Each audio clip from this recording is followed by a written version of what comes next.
Now, some neighborhoods in Lagos have been setting up bonfires as part of self-measures to keep criminal gangs away during the lockdown. But this is now already beginning to take its toll on the population and soot pollution and smoke inhalation in homes and on the streets. Abosede Omoruyi reports. First, it was a global coronavirus outbreak. Then, in a bid to control its spread, they were directed to stay home, save lives. But now they have one more thing to worry about. Another health hazard with potential to do just as much damage as any deadly virus can. The lockdown order has kept vast populations of the urban poor at home, leading to a loss of daily income they survive on.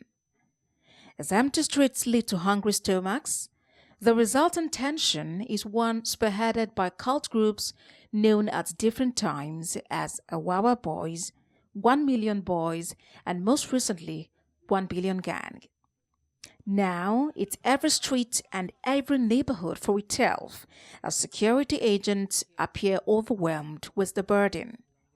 But the methods being adopted for self-defense are counterproductive. One of the things that we've begun to notice is the consistent burning of tires. And while the intention is to scare away thieves and burglars, it's becoming harmful to the environment. For them, the seriousness of facing sleepless nights because of gangs who usually send letters to target areas ahead of each attack is one that cannot be taken lightly. They are confronting it as desperately as they can. We bought tires so that we'll be able to secure ourselves and make sure we are not armed by anybody, because we notice that those boys, once they notice everywhere is dark, they use that medium to come into the streets and attack. But once they see that there is fire from one street to one, from one junction to another, they won't have that medium to come close at all. The bonfire.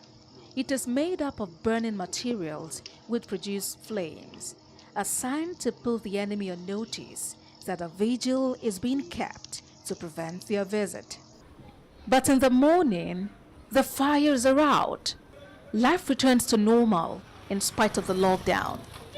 Then come the consequences. It's what's left of the bonfire: ash, soot, and dust.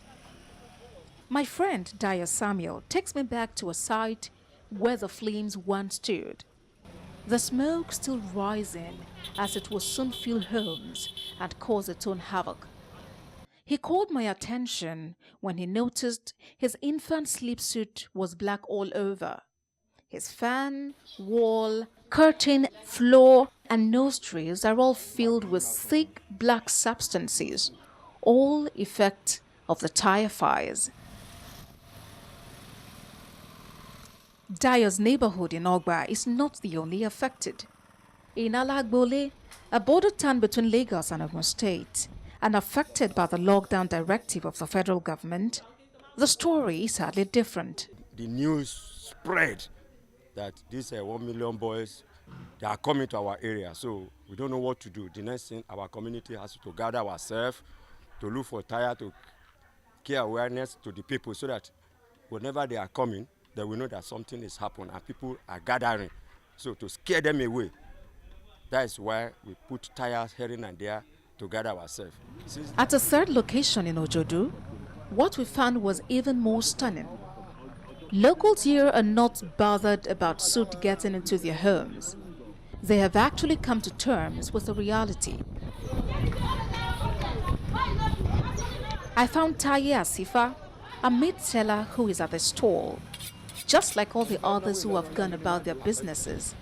But they bear on their bodies the marks of what had happened the night before. The attempts to shut the door against unwanted visitors, the coronavirus on the one hand and rampaging hoodlums on the other, has opened the way for another potentially deadly health challenge: smoke inhalation, which according to the World Health Organization estimates causes around 7 million deaths every year worldwide and leaves many more exposed populations at the risk of contracting diseases such as stroke, heart disease, lung cancer, chronic obstructive pulmonary diseases, and respiratory infections, including pneumonia. Abosede Omowi, TVC News, Lagos.